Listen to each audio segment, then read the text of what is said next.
Okay, the Silk Road. Now this whole set of slides is about not just a time, but a place. In other words, the Silk Road is, we're going to kind of map out um, trade routes all across from China to Europe and everything in between. And what we're going to see is that the Silk Road was sort of the stage or the playing field for many activities that took place over 1,000 years. Okay, so we're going to see the place, the Silk Road, but also the activities and the changes across the Silk Road. And it's not just about this kingdom and that kingdom, and it's about a bunch of different kingdoms, a bunch of different cultures that all sort of met each other and worked with each other on the Silk Road, right? A lot of cultural interaction. And this section is also going to be really important because it's going to lay the backdrop for what's coming in the next two classes, which is the rise of Islam and the rise of China, early China. Okay, so because the Islamic and Chinese cultures were, and then the Europeans is the third one, the three big sort of players on the Silk Road: China, Islamic in the middle, and then Europeans in the west. So here it is, the ancient Silk Road, right, from 130 BC to 1453 AD, was the network of trade routes connecting East and West, China and Europe, especially. Okay, and many, many things went across the Silk Road. One of the most important things to understand about this Silk Road is you look at the map, there's so many mountains and deserts in there. There's camels, guys use camels for transportation, and horses as well. Is that the Silk Road is not just one road. It's not like that's it right there. There are bigger and smaller routes along it, but not only is the Silk Road not one road, but it also includes sea routes too. Remember, we're talking about maritime routes in a second. Okay, so it's really a network of roads and a network of sea routes too. It gets its name from the silk that was sold by China to the West, and China basically had a monopoly on silk for about 3,000 years. In other words, nobody else in the world knew how to make silk except for China, up until what we would call like the Middle Ages. So basically, silk is made from the silkworm. It makes the little silkworm that they raise, and then it has a little cocoon basically that it wraps itself in. And you can take the material from that and you can spin it into silk. And nobody else knew how to do that. That's what they're doing in this picture on the right. These Chinese ladies are basically brushing the silk. And they would export that to the West. And you remember we talked about, anybody remember what city was it? Especially at the beginning that was receiving a lot of products from China on the Silk Road? What Italian city was it that was receiving a lot of incoming products on the Silk Road? Anne says Venice, and Anne is correct. That is correct, exactly, Venice, yeah. Because Venice is kind of in that upper corner of Italy, right where it meets the regions to the east. Okay, and then Marco Polo was a Venetian, right? The guy that traveled to China for a long time. So now that monopoly changed over time. Later on, like we said, the Italians learned how to make silk themselves, including the Venetians. And instead of being the middleman for silk, they became the manufacturers of silk. And if you can believe it, today, that part of Italy is still, because of that, even today, that part of Italy, northern Italy, is one of the major silk centers of the world. They make ties and scarves and all kinds of stuff up in northern Italy, even now. All right. So big picture. So you can see this shows you the sea routes, right, as well as the land routes. We'll talk a little bit about the sea routes later on in the class. And then the land routes go all the way to Italy. This is just the basics. There's tons of little branches going around different directions. But big picture, if you look up at the top, okay, so the western end of the Silk Road is controlled by the Europeans in general. First the Italians and then others later. Then the middle sections is controlled by Islamic cultures, which I'll come back to in a second because I have to make a qualification on that. And then in the east, it's China. Okay, China kind of runs the show on the Silk Road in the east. And the thing I have to say about the middle section is that it says controlled by Islamic cultures, but the truth is that Islam as a religion wasn't even invented, right, until the 600s AD, right? And so what I mean is that it was later controlled by Islamic cultures, but the early Silk Road also was controlled by the same people who would become Islamic, like the Middle Eastern people, but they were not Islamic yet because the religion had not been invented yet. Okay, like Arabs and Bedouins and people like that. We're going to see the evolution of Islam in a future class. What was traded along the Silk Road? A lot of things. From China in the east, silk, tea, spices, horses, fruits, rice, ceramics, which we call China in English. I don't know if you guys know, if you have like a vase or something, we call that your China, right? Stuff made out of porcelain is just called China, like your fine china in a cabinet, because it was originally made in China. And then Chinese inventions like gunpowder, the compass, paper. There you see a Chinese porcelain vase here on the right and the bottom. And the horses often came from not only China, but Mongolia and from Central Asia, where nomads live, which we'll see in a moment. The people of Central Asia are generally nomadic, which means they have an animal-based life. They herd animals and move around. From the West, grains, nuts, fruits, art, luxury goods, gold, some of the tapestries, remember we saw coming from the wool from Flanders and all that stuff, things like that to be exported out. And then as the Silk Road changed, it became not only just basic goods moving back and forth, but it became stuff like languages and astronomy and geometry and ideas moving back and forth, philosophy. Okay, a way for one culture to learn about the other as it went on. Because remember, we're talking about something that was around for almost, for over 1,500 years. Okay, so it's a long evolution of the Silk Road. Okay, here's a picture of some of the things being traded, and you can see many different things being traded, but you can also see different types of people in here, right? You have a Buddhist guy over here. You have some of the Chinese guys over here, you have European guys over here, Middle Eastern guys, right? They've all got their different things that they're trading. And we'll see more about that as we go up. This guy's, I think it's a watermelon over here, moving around, different foods. So if you go from end to end, like from Europe to China, it's over 4,000 miles. But the average person would not make the whole trip. They kind of like a relay race, you know, they would bring things to a trading post, a trading city, and then it would be stopped there, be traded, and then stockpiled somewhere, and then brought further by the next leg, more traders on horses and camels and things like that. So that means that there was many cities along the way, and you can see them in there, right? The names of the towns on the Silk Road. They became very busy and very wealthy on the Silk Road. We'll talk more about those in a second. But let's take a look at the geography of what this actually looked like, this landscape, because I think it's important to realize how the Silk Road works, to be able to see like what kind of terrain we're talking about, what kind of landscape, because it's not stuff we normally deal with. These areas of Central Asia, we call this Central Asia. It's a lot of countries that people can't find on a map. People don't even know where they are today, at least Americans. For example, you know, like beyond Afghanistan, there's countries like Uzbekistan, Kazakhstan, Turkmenistan, Tajikistan, stuff like that, right? These are Silk Road countries, but they're sort of out there in the middle of Asia, you know, and some of them are vast. Like Uzbekistan is a really big country. Kazakhstan is even bigger.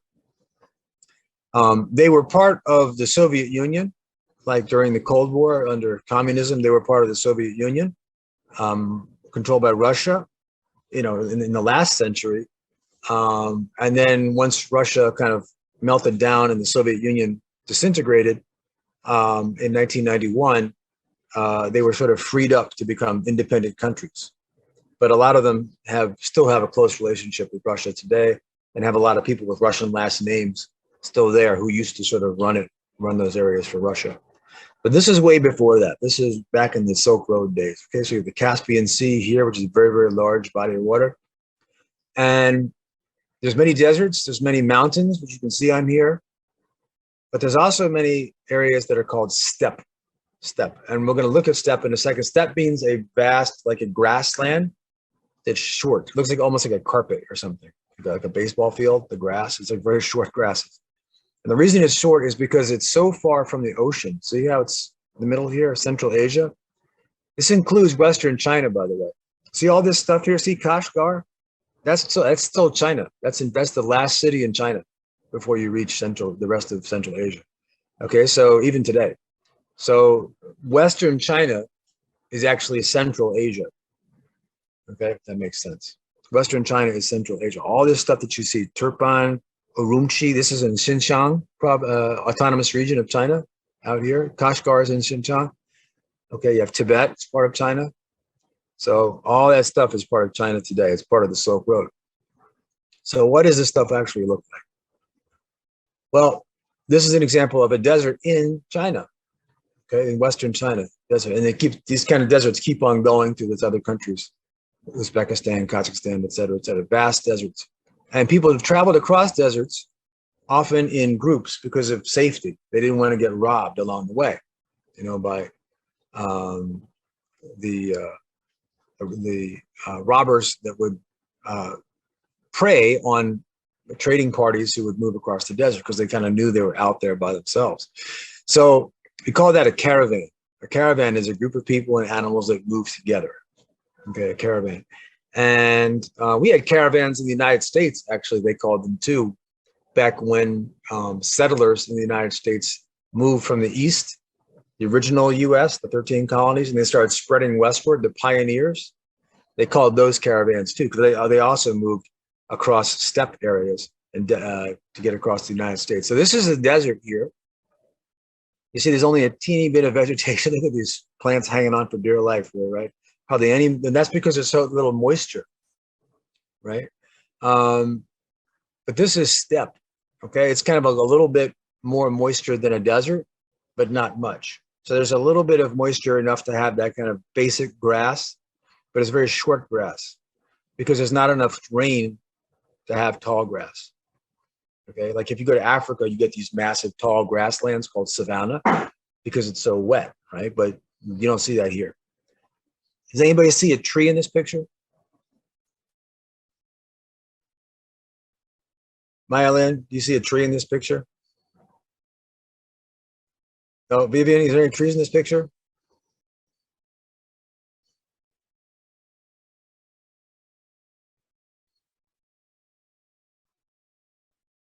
And you see a tree anywhere? Hunting for trees. I don't, right? There's no trees in here. So there's no trees because the steppe, part of the steppe is that it's too dry for trees, right? There's not enough rainfall to sustain any large form of vegetation, okay? And again, why is that?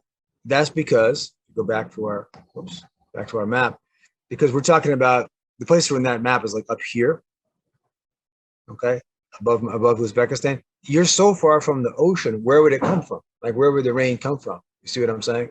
Pacific Ocean's out here. Atlantic is like thousands of miles that way. You're not close to any water source, okay? So that happens. We have a steppe in the United States too, actually. A little bit like this, in the Great Plains, where the buffalo used to live, thousands of buffalo. Okay, here's some more steppe and some more mountains. You see these majestic mountains in the steppe below. Again, no trees. Okay, and those people there are nomads.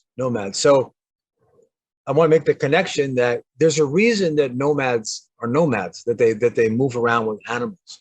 It's because they live, where you go in the world, whether it's East Africa, Northern Sweden, Uzbekistan, Western China, nomadic peoples are peoples that live in steppe areas, which is called semi-arid, which is almost desert.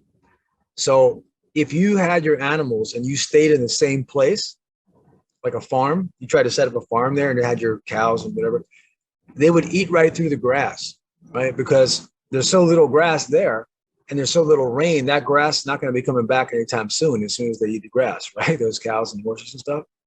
So nomads live in semi-arid regions of the world, even far apart. People of different races and ethnicities. This is where you find nomads. They basically move to fresh grass, and they take their animals. Sometimes they move 8 or 9 times throughout the year. Okay, so they move, stay in a place for a month or two, and move to the next place. And they have like a set route that they do over a vast territory, whether it's in Mongolia or Uzbekistan or other places like that. Okay, so nomads are kind of have a portable life, They like to move. See, they have portable homes. You can see on the left, these are people in Tibet, actually in China. But they have the same type of homes all across Central Asia. This is a traditional home. Not everybody lives in a house like this. And what that home is called a yurt. And it's got a wooden frame underneath, kind of sprays out from the middle of this main post, and the wood frame comes out. And then what you do is you put either cloth or horse hides or something like that, the kind of a skin around it as the outer layer. And when it's time to move, you basically take the outer layer off, you wrap it up, and then they practice this a lot with kids, and they pack it all up, they put it on the back of a horse or the back of a camel, and then move to the next place.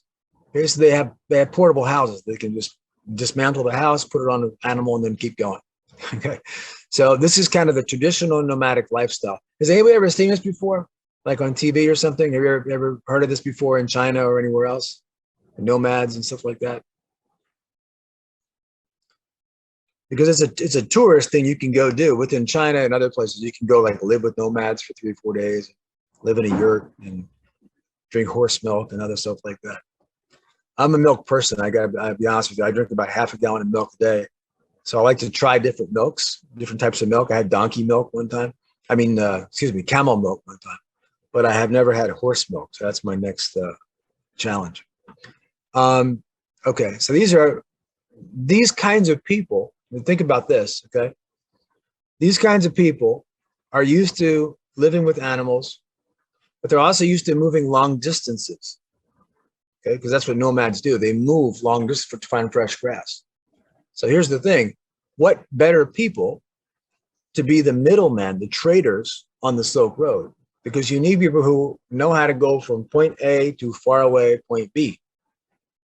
You see what I'm saying? You need people who know how to go from Kashgar to Tashkent and Tashkent to Tehran and stuff like that, right? And that's the middle of the Silk Road, which is largely Islamic peoples later on, is mostly run by these kinds of traditional nomadic cultures, okay, which are good at navigating long distances like that. All right. If you ask your parents, or maybe anybody here, but if you ask your parents, they probably know somebody from Western China. Maybe they can tell you more about it. So along the Silk Road, we said lots of cities became wealthy, became very busy by trading, right? Taking things in from one side and keep going to the other side. A couple of big ones that you see in the middle there, among others, are Samarkand, which is in Uzbekistan, Tashkent in Uzbekistan, and then also Kashgar and Turpan in China. Okay, this like I said, this is still China. The line is end of China is like right there. By the way, notice the Tian Shan Mountains, like the heavenly mountains, right there, Tian Shan. This is still part of China today. The Taklamakan Desert, part of China today. Okay, so all this is still China. Okay, so Kashgar, Turpan, Samarkand, Tashkent, those cities. Now I'm going to give you a connection to the present. At the very end, we're going to look at China's new Silk Road. I don't know if you guys have heard of this before, the Belt and Road Initiative, right? Something that China's been doing for the last decade or so under Xi Jinping. And it's like China's big sort of umbrella project where they're trying to create all these routes and connections around the world by building ports and super high-speed railways and highways in other countries and across China to connect China to the world and to send Chinese products all over the world and kind of improve their economic connections. So for a long time, these cities like Kashgar became very poor after we're going to see the Silk Road here came to an end. It ended in 1453 or so. Why? Because people realized you could go in a boat around Africa. You didn't have to go across land.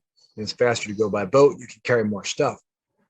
So cities like Kashgar and Samarkand here, but in China here, they became very poor and kind of neglected.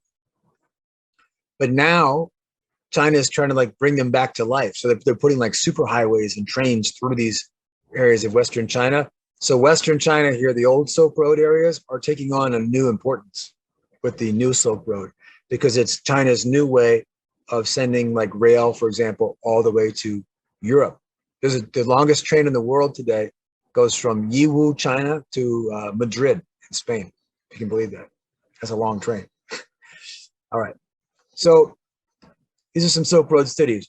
The very, very, very beginning of the Silk Road, okay, or I should say even before the beginning of the Silk Road, like how did we get the Silk Road?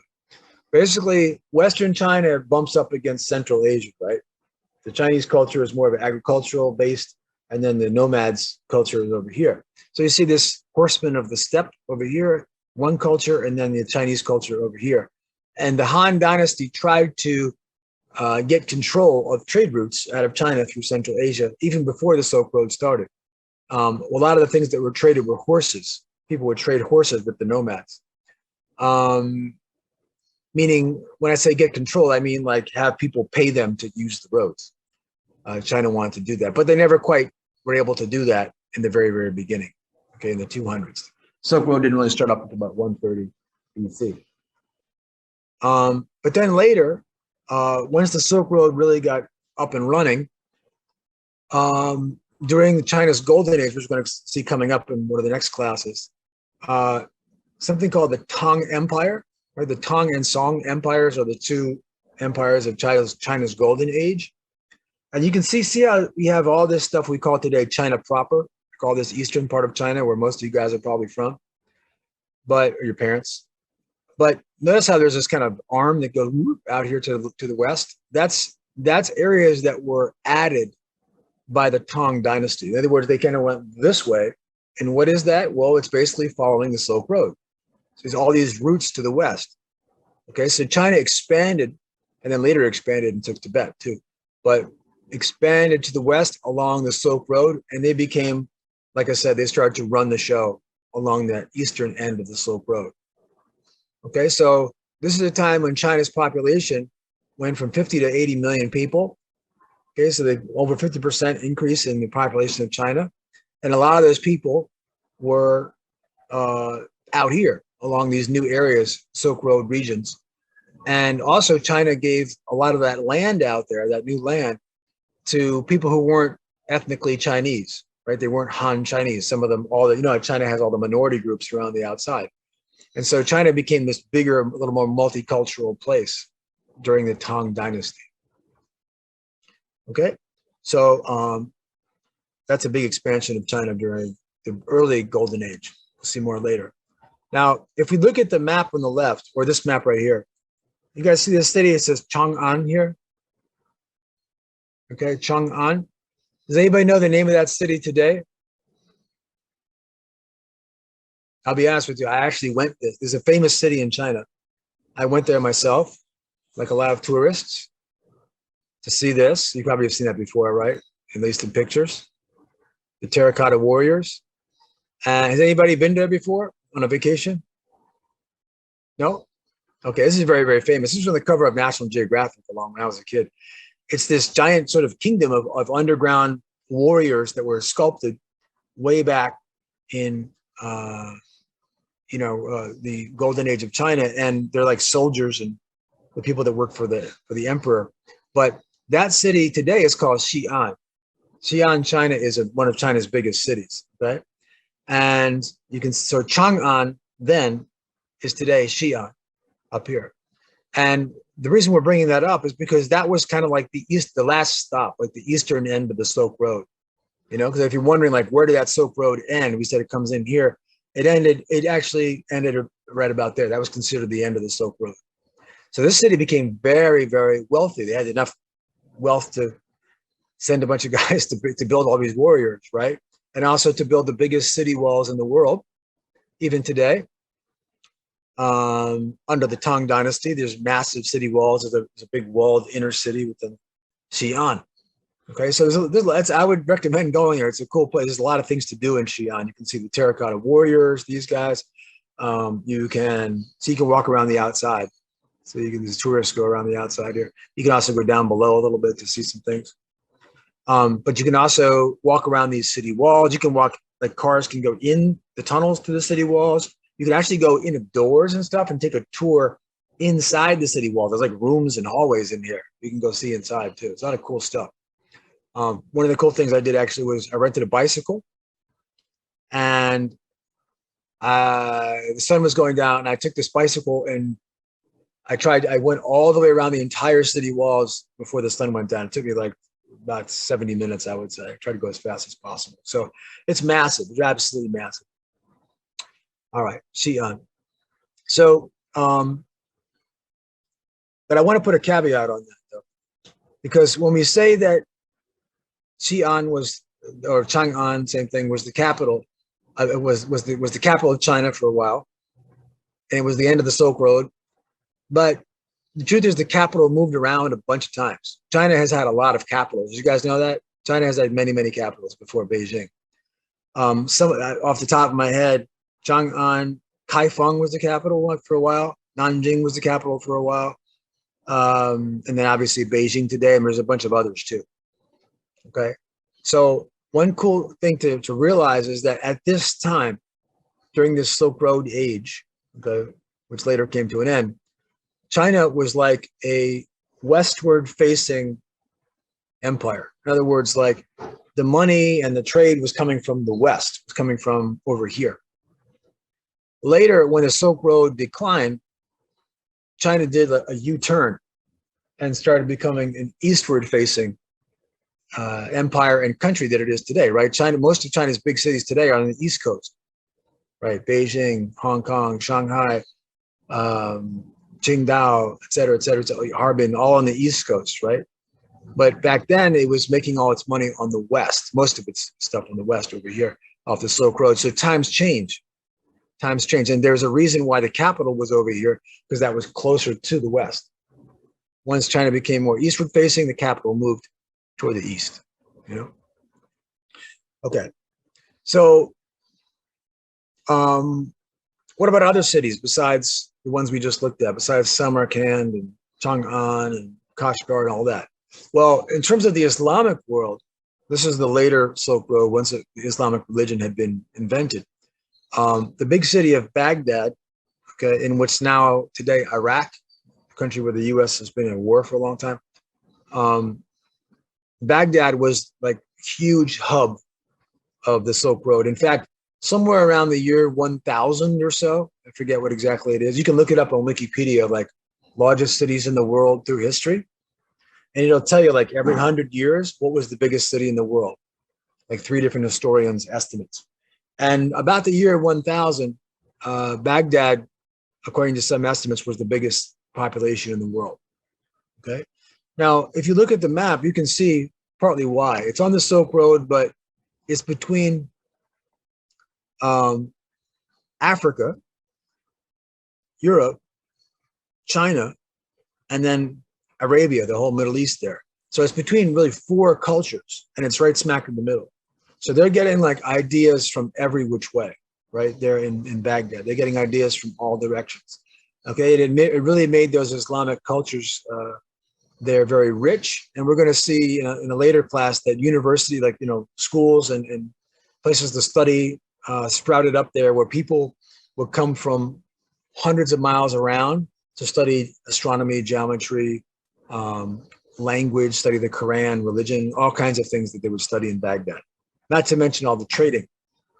Okay, so if we say, for example, that okay, Venice received this or that from the Silk Road, well, this or that might have been from China, but it probably went through Baghdad. Okay. There's another city also, which it also might have gone through, which Venice actually later took over, which is way over here. This is the old name Byzantium, but you probably know it better as Constantinople. And today it's a city with three names over history. Today it's called Istanbul in Turkey. Okay, so the city of Istanbul today, during the Silk Road time, was called Constantinople. And before that, in Greek time, it was called Byzantium. But that was a city that for a moment there during the Silk Road era, Venice became so powerful over here that it controlled all this seaway down here and even controlled Constantinople, one of the major hubs of the Silk Road in Asia. Okay, that's how powerful the Venetians were for a while. And just to put a bow on that, wrap that up, like that idea, the very beginning, we said the end of the Silk Road was in 1453. Okay, does anybody have any idea what happened in 1453? It's a famous date that everybody say 476 is an important date because that's the fall of Rome when it was attacked by barbarians and German tribes. 1453 is another big date in history. Anybody happen to know what it is?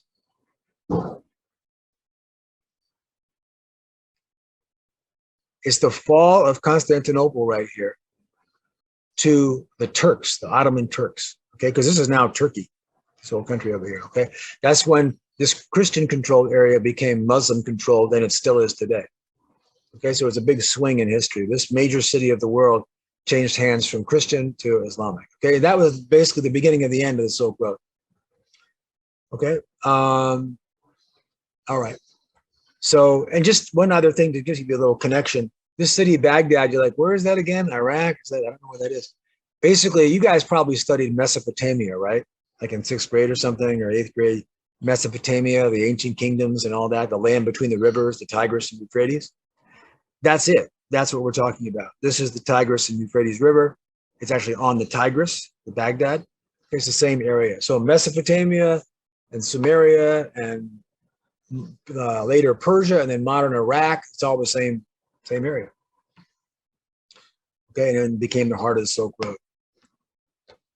Here's some Silk Road activities now. In Uzbekistan, there's ladies making carpets, and these guys are making flatbread. Now, have you guys ever seen, I told you I lived in China for a year, and my favorite restaurants in China were the ones on the top of the mall, where you go up, there's all these malls in China, right? At the top of the mall on the 6th floor, they got all the food courts up there, right? And they always have a restaurant like this from Xinjiang. It's got like a big goat or a camel out front or something, like a stuffed camel. And then there's always like a guy making flatbread in the window, like flipping flatbread around. Have you ever seen those restaurants before? They're like from the far west of China. They sell like goat meat and yogurt and stuff like that, kebabs. Okay, so what that is, that's like Silk Road food. That's like Central Asian food because Western China is Central Asia. So these are the same kind of stuff you see in Uzbekistan. You also see amongst the Uyghur people, for example, who are similar Islamic nomadic people in Western China.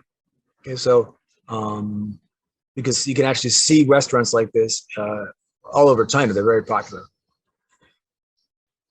So even in terms of religions, the Silk Road was instrumental in moving religions around. Okay, so we'll see later about the spread of Islam from Arabia outwards. Okay, and then even Jewish religion moved around. Jewish people made many movements along the Silk Road too, even to faraway places. But and Buddhism arrived in China via the Silk Road. Okay, Buddhism actually started up here in this country called Nepal, up in the Himalayas. And then for a moment in history, it became the official language of India. It replaced Hinduism for a while, not anymore. And during that time, Buddhist missionaries and monks basically went out this arrow here, basically, and traveled along the Silk Road into China. Okay, so the Silk Road facilitated Buddhism in China. And you know that China today still has a major Buddhist, all the East Asian cultures, Japan, Korea, China, have a major Buddhist foundation along with Confucianism and Taoism and other things like that. And then what about another religion? Chris, you said Muslim, Buddhist, but also Christianity. So we're not going to get into it. It's a different topic, but there's this major period that comes before the early modern era that we're talking about, called the Crusades. Okay, and the Crusades was a series: First Crusade, Second Crusade, Third Crusade, etc., Fourth Crusade. These long trips made by kings and knights and warriors and stuff like that from Europe, from all different parts of Europe. Okay, Richard the Lionhearted, all these famous people came across Europe, and what they were doing was they were theoretically trying to get to the Holy Land, Jerusalem, where Jesus lived his life. Okay, this area of Israel, to take it back from Muslim cultures which had controlled it. And during the Crusades, this area down here that we're talking about, the Holy Land, where the Bible plays out, went back and forth several times between Christian and Muslim rulers. A lot of bloody battles there. But the truth, and this is like the Silk Road, getting across here, that whole process. But the truth is, many crusaders never got there. They had either too much fun along the way, they were partying along the way, having a good time, or trading stuff, becoming wealthy. Like, in other words, they got kind of mixed up somewhere in here along the way, along the Silk Road, and never quite made it to the Holy Land. Okay, but some did and some did. Venice, the city we've been talking about, became extremely wealthy by basically setting crusaders up with boats. You would come, for example, from France or whatever, any other place, and come to Venice. And you say, hey, we need a fleet. And Venice did ships really well because they dominated the oceans. And they would set you up with horses and a fleet. They would send you all the way to Constantinople. Remember, we said Venice even governed Constantinople as part of the Venetian Empire for a while. That's why it's purple. And then later they would send you to the Holy Land on boats too. Okay, like I said, Shakespeare wrote a play called The Merchant of Venice. And the Venetian people, they were merchants and they made a lot of money. Okay, so Buddhism, Islam, Christianity, all moving around on the Silk Road. Okay, in addition to spices and carpets and paper and gunpowder and all the other stuff. What about these Buddhists that we said moved along the Silk Road? Well, along the way, they had to sleep somewhere, right? So they dug caves, which are called grottoes, okay, an artificial cave, sort of man-made cave. And often they would sleep in there. But sometimes they would stay there too. Okay, so in China, there's many examples of these Buddhist grottoes that were made by monks. And they have some of the best art from the Buddhist religion. For example, like this, carved into mountainsides, things like that. These are in China, in Luoyang, China. And we're talking about a network of 1,400 caves just in this one complex right here. Right? Some amazing stuff. There's a river down below there. Here's another one. This is out in, I went to this myself, actually. Almost had a heart attack walking up and down this thing here. But this is the Leshan Buddha, the biggest Buddha in the world. And I think it's in Leshan, which is outside of Chengdu in Szechuan, right, where the pandas are. And you can see how big it is. Like the heads are not even as big as the toes on the, on the feet. But they have this walkway where you can walk all the way up the side, up and down. It's extremely heavy duty walking there. So big old Buddha. So those are all put there by people who are monks along the Silk Road. The only, hold on a second, I lost my, let me just check the time because I don't want to mess up my slides. Okay. The only group, as we said, that the Silk Road was kind of chopped up between China, Islamic cultures, and then the Western Europeans. The only group that ever got control, sort of from end to end, from the Middle East all the way to the Far East, was the Mongols. Okay, talking about the Mongols who ruled China for a while, the same Mongols that Marco Polo worked for, Kublai Khan, right? And then later Genghis Khan as well. Actually, I forget who came first, Genghis or Kublai Khan. But if you see on the right there, there's a quote from someone from the time. It says, under the reign of Genghis Khan, all the country from Persia and the land of the Turks, remember we said the Turks are the ones who moved into Turkey, enjoyed such peace that a man might have journeyed from the land of a sunrise to the land of sunset with a golden platter upon his head without suffering the least violence from anyone. So in other words, the Mongols made it safer to travel along the Silk Road because they had sort of, protectors along the way. And when they say the land of the sunrise to sunset, because the sun rises in the east, right? The way the world spins is it spins this way, and the sun's out there into the east if you're on the eastern side. So that's why they sometimes call China, or the over here, the Orient, because Oriental means Eastern, and the sun rises from that direction. So they see the sun in China before we see it in America. And then the sunset would be, from a Chinese perspective, the sun would set in the west, for anybody's perspective, and so Europe is in the west. So this is the land of the sunset. Right? So the land of the sunrise is China, land of the sunset would be Europe from that perspective. Okay, so the Mongols were very important for a certain period there in the middle of the life of the Silk Road. And let's take a quick side road and say that the Silk Road also had a lot of sea routes. Maritime means like ocean, sea routes,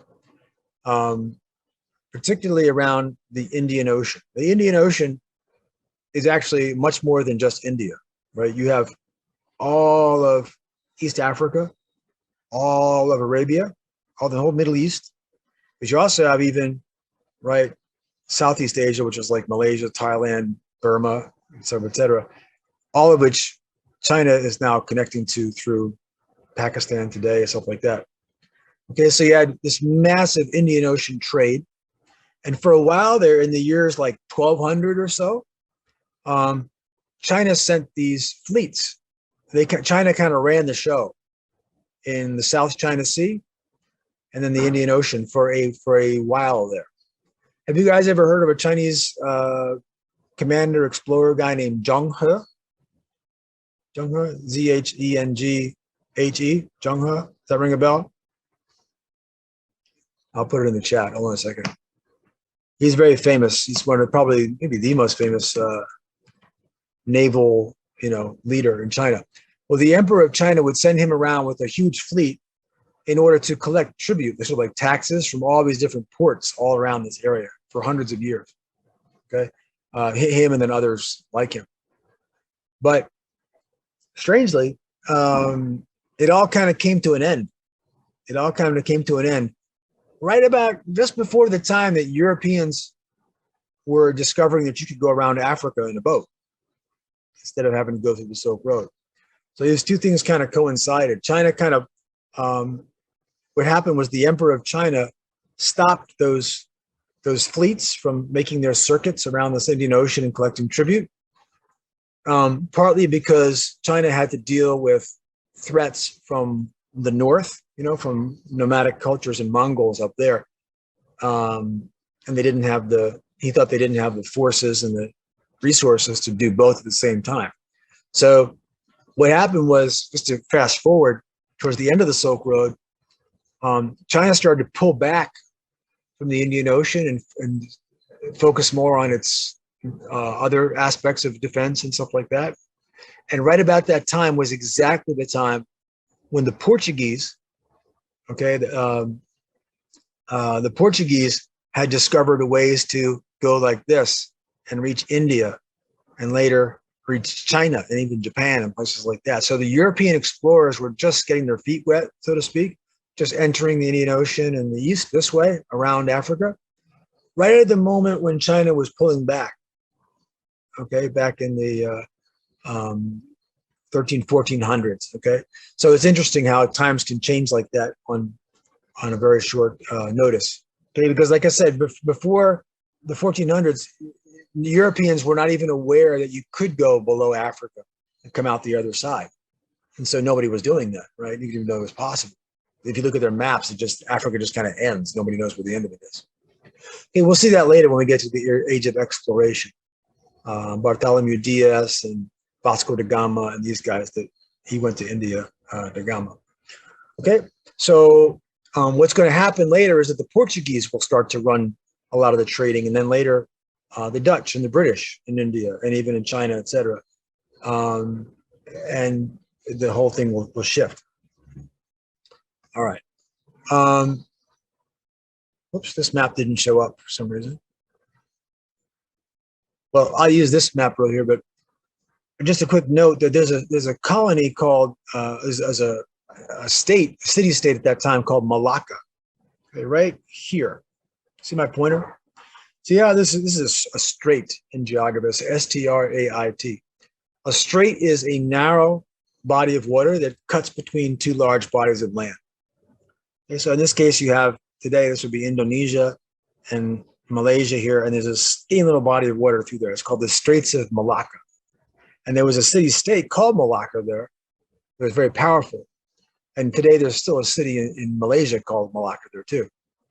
The reason I bring that up though is because this strait has a major importance in world trade, even right now for China, for the world, because it's like the way to get from the Indian Ocean to the Pacific Ocean, to get to China, to India, okay?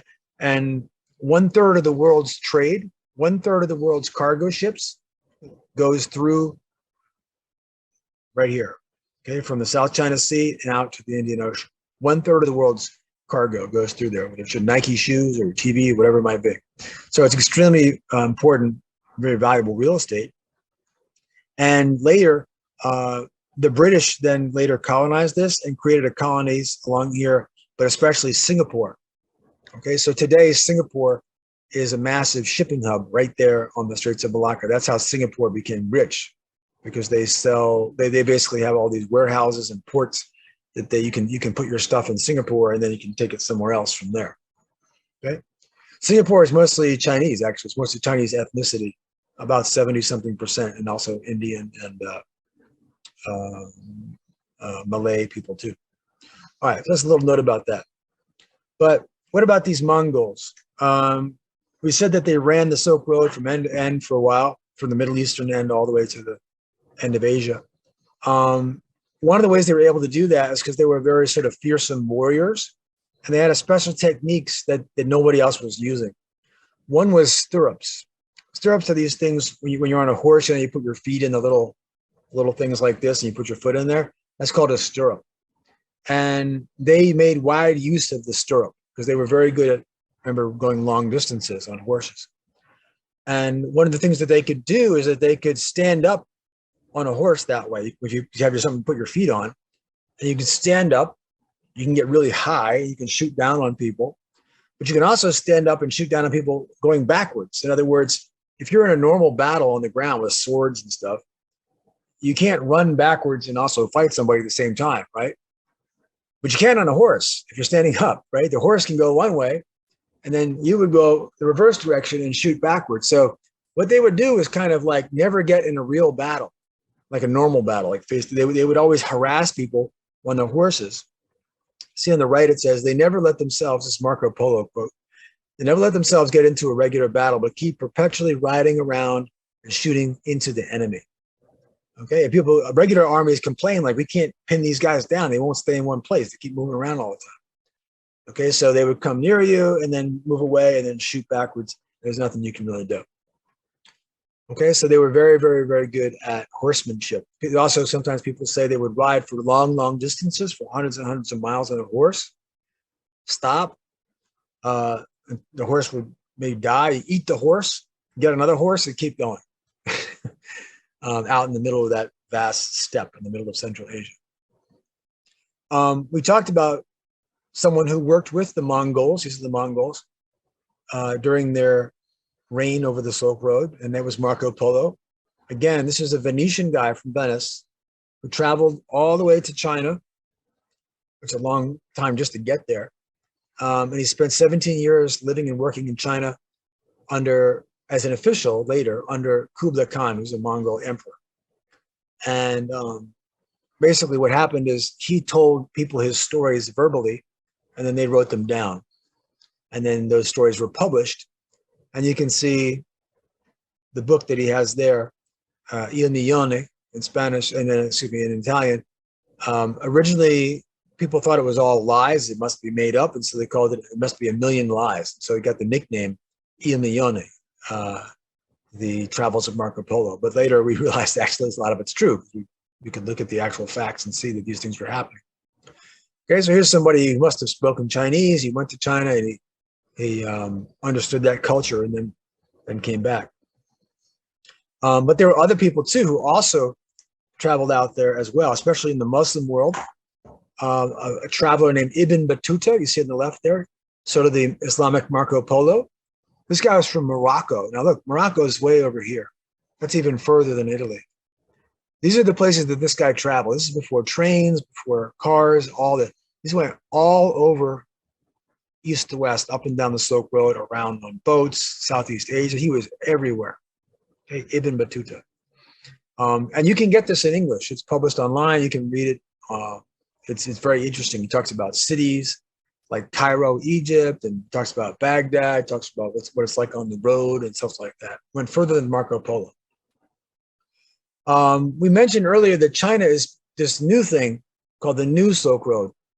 It's gone through multiple names. They called it the New Silk Road, then they called it One Belt, One Road. Now they're calling it Belt and Road Initiative, the BRI. But again, this is Xi Jinping's kind of brainchild for the future, for this century, to hook up China through ports and high-speed rail and warehouses and Navy bases and stuff like that all around, from China to Europe, from China to Africa, from China to Southeast Asia, all over the place. So basically, China is sending out construction crews, building all kinds of stuff, not only in China, but in other countries. Okay, they're building ports in Pakistan, the Gwadar right there. They built a massive port there, building a train from that old Silk Road city there at Kashgar. They now have a high-speed rail going all the way to Gwadar, Pakistan. And this is an interesting point geographically, that China, one of China's problems is that it has no west coast, right? China is very similar to the US if you take out Alaska in terms of the size and latitudes, but it has no west coast. There's no California in China. It's like deserts and mountains. So there's no way to like send stuff out on a boat. That's like a problem. But they try to solve that problem now by using Pakistan's coast. They take stuff from Western China and they have a new high-speed rail, and now they send stuff out the Indian Ocean and use that instead. That's what China's doing right now. This is one of the most important things China's done in the last 10 years. Okay, so you see these massive rail projects going through those same deserts that used to be crossed by camels and horses, and now they got a high-speed rail flying through them. All right, and last but not least, I'll show you a little, these nomadic cultures, they didn't go anywhere, they're still there. These are, the same Mongol people we've been talking about, Uzbeks and Kazakhs, stuff like that. They have traditional nomad Olympics. They have all kinds of games that they play. You can see how great this lady is. I don't even know how to do that. It's upside down, backwards, shooting an arrow. There's a game called Buzkashi where you kind of like polo, but the ball is a dead goat because animal-based nomadic cultures. And you got to carry the goat to the other side and throw it in this goal, and it's crazy stuff. So all these interesting games. There's games where you have like birds that fly off of your arm, falconry and stuff like that, that they still do. So in other words, it's called the World Nomad Olympics. They get traditional nomadic peoples from all over Central Asia, from Mongolia, from the northern regions of China, called Nay Mongol in China, from Tajikistan, Turkmenistan, etc. They come together and they do these sort of nomadic sports that they do. A lot of them are pretty rough too. Okay, so that's kind of interesting. And all this stuff dates back to the Silk Road. All right, so that's a little snapshot of the Silk Road. And what we're going to do next time is we're going to see, like we said, that many other things played out. The rise of China, Golden Age of China, and also the rise of Islam, early Islam, on this Silk Road. Okay, so that's what we're going to see next time. Now that we have the backdrop, we can kind of put those on there and see how those worked. All right, guys. So I will see you. Happy 4th of July. Happy 4th of July. And I will see you Wednesday. Okay.